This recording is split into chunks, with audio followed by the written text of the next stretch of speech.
sejahtera bagi kita semua. Kami dari kelas PSPB 23B, kelompok 5 Pendidikan Pancasila. Di sini kami akan menayangkan video team-based project yang berjudul Pancasila sebagai Sistem Etika, Studi Kasus Perdagangan Satwa Liar Ilegal.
Perdagangan satwa liar ilegal di Indonesia. Perdagangan satwa liar merupakan suatu kejahatan transnasional terbesar setelah perdagangan senjata, perdagangan narkotika, dan perdagangan manusia. Perdagangan satwa liar ini dapat mengancam keanekaragaman hayati di Indonesia.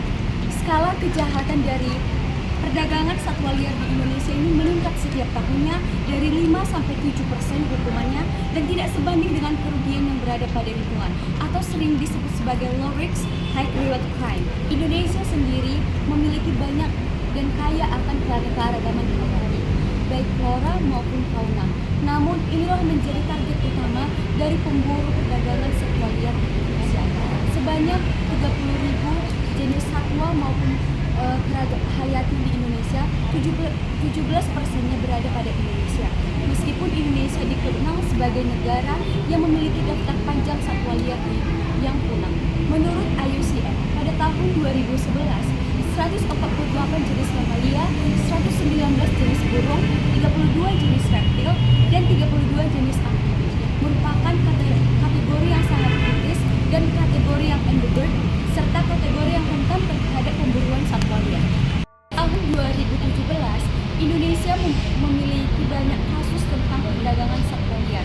tahun 2017 sebanyak 225 kasus perdagangan satwa liar. Pada tahun 2018 sebanyak 287 dan pada tahun 2019 mencapai 298.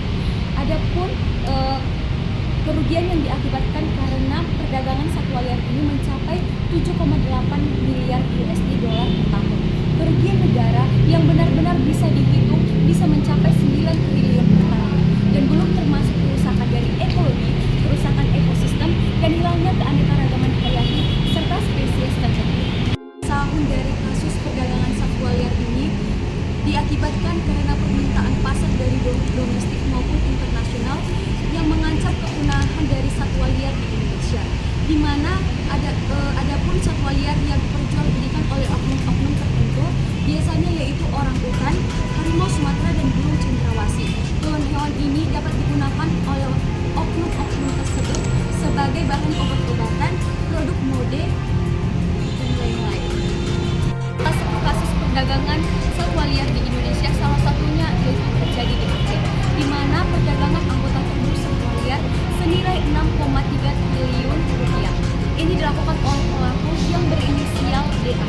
Dilakukan ketika dilakukannya konferensi memperlihatkan sejumlah barang bukti yang disita, di mana 71 buah paru rangkong dan 28 kg sisik terenggiling serta kulit dan tulang dari harimau Sumatera. DA ini berperan sebagai agen satwa liar yang dilindungi, di mana DA ini terlibat dalam pada agen internasional perdagangan satwa liar. Adapun kompensasi maupun hukuman yang diberikan kepada DA pelaku perdagangan satwa liar ini dengan ancaman 5 tahun penjara dan denda 100 juta. Liar dan perdagangan satwa liar merupakan tindakan yang ilegal. Tindakan ini sangat dilarang keras oleh pemerintah sesuai dengan aturan hukum, yaitu Undang-Undang Republik Indonesia Nomor 5 Tahun 1990, yaitu tentang konservasi sumber daya alam dan ekosistem. Pada pasal 21 ayat 2A yang berbunyi menangkap, melukai, membunuh, menyimpan, memiliki, memelihara, mengangkut, memperniaga satwa liar yang dilindungi dalam keadaan mati. Orang yang melanggar pasal tersebut sanksi yaitu berupa sanksi pidana yaitu pidana penjara paling lama 5 tahun dan denda paling banyak 100 juta. Sanksi yang diberikan kepada si pelaku sesuai dengan pasal 40 ayat 2 yang berbunyi barang siapa dengan sengaja melakukan pelanggaran terhadap ketentuan sebagaimana yang dimaksud dengan pasal 21 ayat 1 dan 2 dan pasal 33 ayat 3 dipidana dengan pidana penjara paling lama 5 tahun dan denda paling banyak 100 juta. Tujuan dibuatnya aturan ini yaitu untuk melindungi satwa liar yang hampir punah. Faktor-faktor yang menyebabkan terjadinya perdagangan satwa liar, yang pertama adanya kurangnya kesadaran masyarakat. Nah, kurangnya kesadaran masyarakat ini merupakan salah satu faktor utama yang menyebabkan perdagangan satwa liar ini secara terus-menerus masih berlangsung. Banyaknya masyarakat, terutama yang tinggal di daerah terpencil, tidak memiliki akses ke informasi yang memadai dan kurangnya edukasi tentang pentingnya menjaga kelestarian satwa liar. Mereka tidak menyadari bahwa perburuan dan perdagangan satwa liar ini dapat menyebabkan kepunahan, serta dapat merusak ekosistem dan mengganggu keseimbangan alam. Nah, faktor yang kedua yaitu penegakan hukum yang lemah. Penegakan hukum di Indonesia terkait perdagangan satwa liar ini seringkali menghadapi tantangan. Meskipun seperti yang kita ketahui bahwasanya Indonesia ini telah memiliki berbagai regulasi untuk melindungi satwa liar seperti Undang-Undang Nomor 5 Tahun 1990 tentang konservasi dan sumber daya alam dan ekosistemnya. Namun, pelaksanaan dari undang-undang ini belum maksimal. Dan hukuman yang ringan tidak memberikan efek jerah pada pelaku perdagangan satwa liar ini, serta kurangnya kolaborasi dan tidak ada prosedur standar antara Balai Konservasi Sumber Daya Alam dengan polisi maupun militer, polisi hutan, dan penyidik pegawai negeri sipil di beberapa kasus menyebabkan sulit penegakan hukum perdagangan ilegal satwa liar ini. Selanjutnya, faktor yang ketiga yaitu adanya faktor ekonomi. Seperti yang kita ketahui, bahwasannya Indonesia ini berperan besar sebagai negara pengirim, transit, maupun penerima komoditi perdagangan ilegal satwa liar. Setiap tahunnya, para pemburu dan cukong telah berhasil menjual ribuan kilogram gading gajah Sumatera. Hal ini serupa juga terjadi pada harimau, orangutan, penyu, terenggiling, rusa, burung, dan satwa liar lainnya. Nah, faktor ekonomi yang dimaksud di sini yaitu ada dua. Yang pertama yaitu harga, dan yang kedua itu ada hiburan. Harga, contohnya nih, semakin langka satwa liar yang diperjualbelikan, maka semakin tinggi pula harganya di pasar gelap. Seperti yang kita ketahui, kemiskinan masyarakat yang tinggal di dalam dan di sekitar lingkungan hutan yang seringkali dimanfaatkan oleh para mafia dari kota-kota besar untuk menjadi satwa liar dengan iming-iming diberikan uang. Selanjutnya, permintaan pasar. Ini adalah salah satu faktor yang mendorong perdagangan ilegal satwa liar di Indonesia. Mulai dari perhiasan, obat tradisional, kosmetik, hingga fashion. Produk-produk dari satwa liar ini terus diminati karena nilai ekonominya yang tinggi, baik di pasar lokal maupun internasional. Satwa-satwa seperti gajah Sumatera dan penyu sisik sering diburu demi gading dan cangkangnya untuk dijadikan perhiasan, terutama pada gajah. Gadingnya ini sering diburu untuk diubah menjadi gelang, kalung, atau ukiran.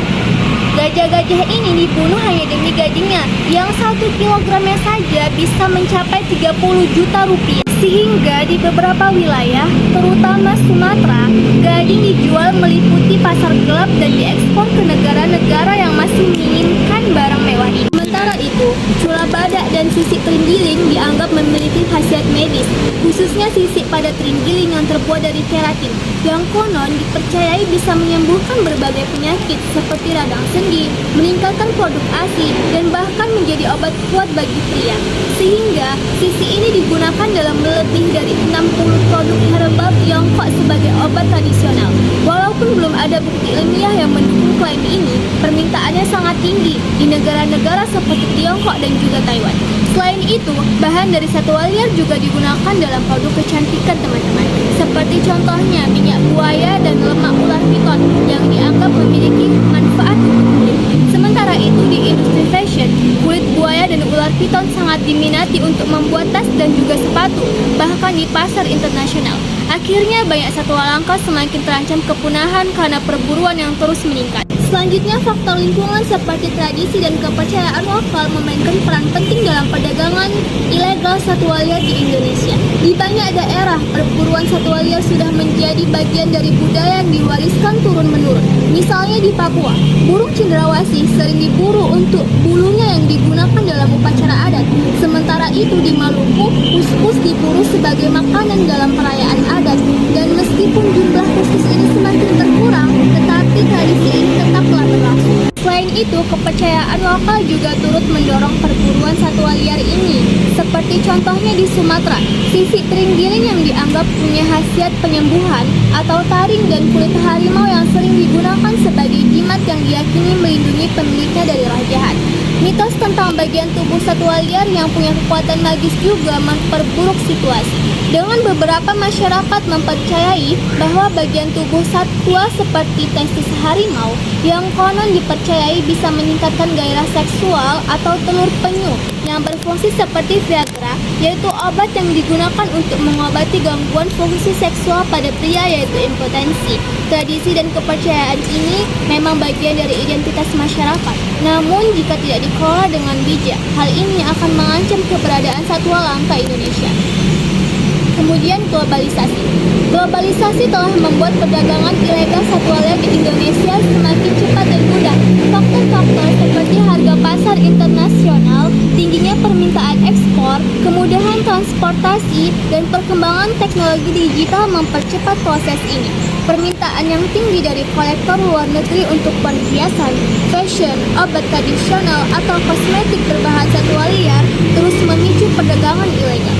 Kemudian akses transportasi yang lebih mudah, baik itu lewat jalur darat, laut maupun udara, yang biasanya kota-kota besar seperti Jakarta, Surabaya, Medan, dan Makassar sering jadi tempat transit sebelum satwa ini dikirim ke luar negeri, sehingga mempermudah penyelundupan satwa liar ini tadi. Selain itu, perkembangan teknologi memungkinkan sindikat satwa liar untuk melakukan transaksi secara online melalui media sosial atau platform e-commerce. Barang-barang seperti daging gajah, kulit ular, bahkan satwa hidup membuat perdagangan semakin sulit dilacak. Meski ada konvensi internasional seperti Convention on International Trade in Endangered Species of Wild Fauna and Flora atau disebut CITES yang bertujuan mengatur perdagangan lintas negara dan melindungi satwa liar, penerapannya sering lemah sehingga para pelaku perdagangan ilegal ini memanfaatkan celah untuk tetap beroperasi. Tanpa pengawasan yang lebih ketat, globalisasi ini justru akan terus mendorong praktik ilegal satwa liar. Tahukah kamu apa dampak dari perdagangan satwa liar? Salah satunya yaitu terjadinya kepunahan pada setiap spesies satwa. Contohnya harimau, cendrawasih, dan hewan lainnya. Yang kedua, kerusakan pada setiap ekosistem karena satwa termasuk salah satu pemangsa, dimangsa, dan sebagai komponen rantai makanan.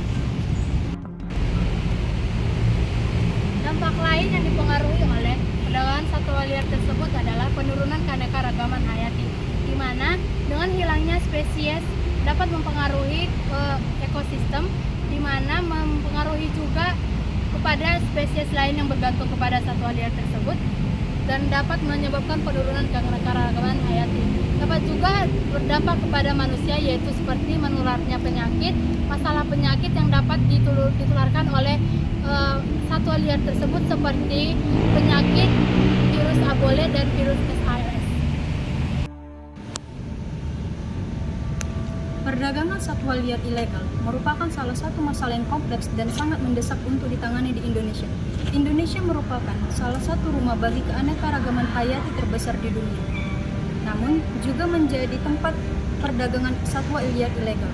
Beberapa spesies yang dilindungi seperti harimau Sumatera, orang hutan, ataupun burung cendrawasih seringkali menjadi target perdagangan hanya untuk kepentingan ekonomi semata. Pelanggaran terhadap ekosistem ini tidak hanya mengancam keberadaan spesies, namun juga dapat mengganggu keseimbangan ekosistem yang pada akhirnya akan berdampak pada kehidupan manusia. Sebagai contoh, perdagangan ilegal dapat menyebabkan hilangnya satwa yang berperan penting dalam menjaga keseimbangan ekosistem.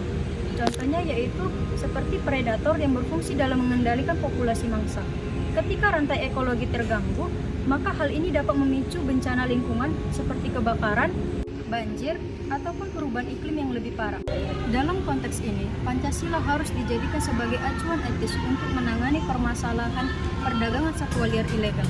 Pancasila sebagai ideologi dasar negara Indonesia merupakan fondasi moral dan etika yang menjadi pedoman dalam kehidupan masyarakat, baik dalam interaksi sosial, hukum, dan lingkungan. Sebagai sistem etika, Pancasila memberikan panduan nilai-nilai yang harus dijunjung tinggi oleh setiap warga negara.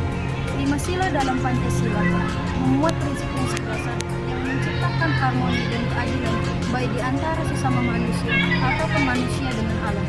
Perdagangan satwa liar ilegal jelas melanggar Pancasila, terutama jika Pancasila dipahami sebagai sistem etika yang menjadi pedoman kehidupan bermasyarakat dan bernegara. Sila pertama ketuhanan yang Maha Esa menekankan pentingnya penghormatan terhadap semua ciptaan Tuhan termasuk hewan.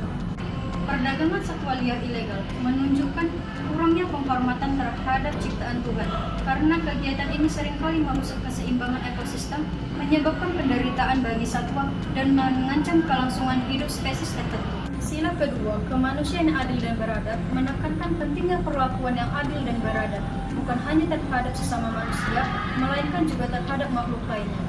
Perdagangan satwa liar seringkali melibatkan bentuk kekerasan, perburuan brutal, dan perilaku tidak manusiawi lainnya yang menunjukkan sikap yang tidak beradab. Sila ketiga berbicara tentang persatuan bangsa yang mencakup semua elemen termasuk sumber daya alam dan keanekaragaman hayati. Keanekaragaman satwa merupakan bagian integral dari identitas bangsa Indonesia yang merupakan negara yang kaya akan flora dan fauna. Perdagangan satwa liar yang merusak populasi spesies endemik Indonesia yang mengancam kelestarian alam dan secara tidak langsung melemahkan persatuan bangsa Indonesia. Karena kekayaan alam sendiri adalah bagian identitas nasional yang seharusnya dijaga bersama. Sila keempat, menekankan pentingnya kebijaksanaan dalam pengambilan keputusan yang berdampak pada masyarakat dan lingkungan. Sedangkan perdagangan satwa liar sendiri seringkali dilakukan tanpa mempertimbangkan dampak jangka panjang terhadap masyarakat yang bergantung pada keseimbangan alam, lingkungan, ataupun ekosistem. Sila kelima menuntut keadilan sosial yang mencakup aspek yang merata terhadap sumber daya alam dan perlakuan adil terhadap semua komponen ekosistem. Perdagangan satwa liar seringkali dilakukan oleh sekelompok orang demi keuntungan pribadi, yang mana hal ini menciptakan ketidakadilan baik bagi manusia ataupun lingkungan. Penerapan Pancasila sebagai sistem etika dalam mengatasi perdagangan satwa liar. Nilai-nilai yang terkandung dalam setiap sila Pancasila harus dijadikan sebagai pedoman dan acuan moral untuk mengedukasi masyarakat. Pada sila yang pertama, ketuhanan yang Maha Esa. Nilai ketuhanan mengajarkan kita bahwa setiap makhluk adalah ciptaan Tuhan, sehingga kita memiliki kewajiban untuk melindungi serta menjaga kehidupan mereka. Pendidikan di sekolah komunitas agama harus menekankan perlindungan satwa liar sebagai bagian dari ciptaan dari Tuhan. Menggalang dukungan pemuka agama untuk menyebarkan pesan perlindungan satwa liar melalui khotbah, ceramah, ataupun pengajaran agama. Kedua yaitu kemanusiaan yang adil dan beradab. Pendidikan berbasis nilai kemanusiaan harus mengajarkan untuk bersikap adil dan beradab terhadap hewan. Pendidikan di sekolah harus membangun kesadaran bahwa setiap satwa liar memiliki hak untuk hidup di habitat mereka tanpa disakiti ataupun diperdagangkan. Hukum harus ditegakkan secara adil, tetapi harus tetap berlandaskan nilai-nilai kemanusiaan. Pelaku perdagangan satwa liar perlu diberikan sanksi yang setimpal dengan tetap memberikan ruang rehabilitasi dan edukasi agar mereka dapat memahami dampak buruk dari perbuatan mereka. Sila ketiga yaitu Persatuan Indonesia. Persatuan dapat diwujudkan melalui gerakan nasional untuk melindungi keanekaragaman satwa liar di Indonesia. Program edukasi yang mengajak seluruh masyarakat untuk bersatu dalam menjaga alam dan satwa liar melalui partisipasi komunitas lokal, pendidikan, maupun aksi lingkungan. Kelima yaitu keadilan sosial bagi seluruh rakyat Indonesia. Perdagangan satwa liar seringkali dilakukan karena ketidakadilan sosial, di mana masyarakat terpaksa mencari nafkah dengan cara ilegal. Pancasila mendorong perlunya distribusi kesejahteraan yang adil. Pemerintah perlu mengembangkan program ekonomi alternatif bagi masyarakat yang hidup di sekitar habitat satwa liar. Perdagangan satwa liar ilegal melanggar setiap sila dalam Pancasila dan dalam aspek penghormatan terhadap ciptaan Tuhan, perlakuan yang berasal terhadap makhluk hidup, menjaga kekayaan alam sebagai bagian dari persatuan bangsa, pentingnya kebijakan yang bijaksana sehingga keadilan sosial bagi semua. Sebagai sistem etika, Pancasila memberikan landasan moral yang kuat untuk menolak segala bentuk eksploitasi terhadap alam, termasuk perdagangan satwa liar. Pancasila sebagai sistem etika memiliki relevansi yang kuat dalam menangani masalah perdagangan satwa liar di Indonesia. Nilai-nilai yang terkandung dalam Pancasila memberikan pedoman yang jelas untuk menjaga keharmonisan antara manusia dan alam. Dengan menerapkan pendidikan Pancasila yang komprehensif, masyarakat Indonesia khususnya generasi muda dapat dibekali dengan kesadaran moral yang kuat untuk melawan perdagangan satwa liar dan menjaga kelestarian alam.